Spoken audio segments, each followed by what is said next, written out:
I've got a tech who's been with me 8 years. I think he's gonna leave and start his own company. He knows all my clients. What do I do before that happens? Is there any way to retain him? First question, is he an A player or a B player?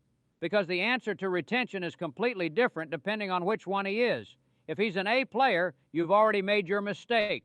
8 years and he doesn't have equity, doesn't have a real future locked in, doesn't have skin in the game. That's on you. If he's a B player who knows your clients, then you have a different problem. You've built a business dependent on one person, which means you've built a fragile business. But before we talk retention, tell me straight, why do you think he's leaving? Has he told you, or are you reading the signals?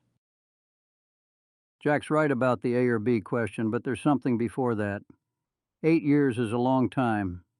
If he's thinking about leaving to start his own company, he's probably already felt something about how you run things, whether there's a real future for him, whether he's building something he can be proud of, or whether he's just extracting value from your client relationships. You need to know what he actually wants, not what you think will keep him, but what he's actually after.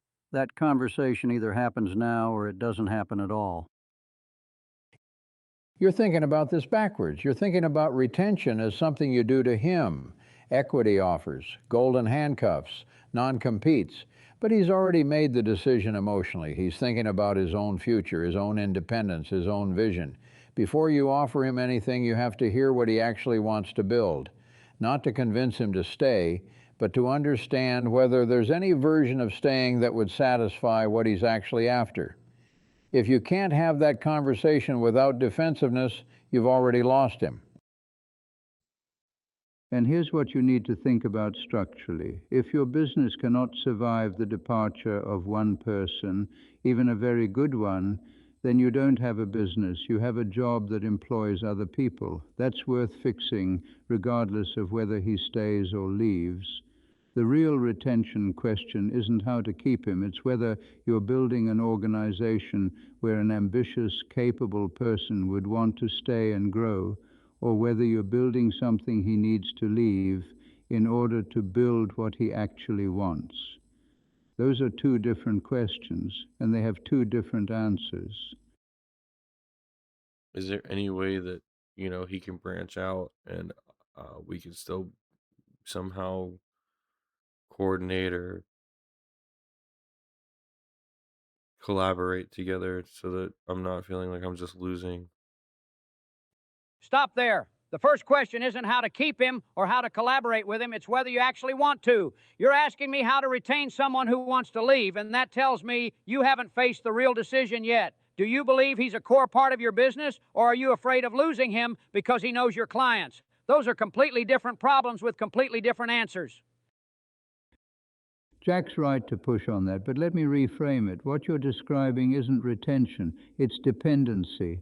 You've built something where one person leaving threatens your client relationships. That's a structural problem in your business, not a people problem. Before you negotiate anything with this tech, you need to know if he walks tomorrow with no collaboration deal at all, what actually happens to your revenue? If the answer is I lose half my business, then the real work isn't keeping him. It's building client relationships that don't live in one person's head.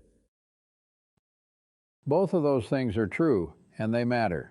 But you're also about to have a conversation with someone you've worked alongside for 8 years, and that conversation will determine whether this ends as a loss or as something else. Before you decide what structure or deal you want, you need to understand what he actually wants. Is he leaving because he wants to build something? Because he feels undervalued? Because he wants more control or more money? Those sound like the same thing, but they're not. And your answer to him depends entirely on which one is true. The collaboration idea might be real, but I'd be careful. You're trying to solve a business problem by keeping someone in a halfway relationship. That rarely works. What I'd ask instead is whether there's a path where he becomes a partner or equity holder in what you're building, rather than a contractor or collaborator.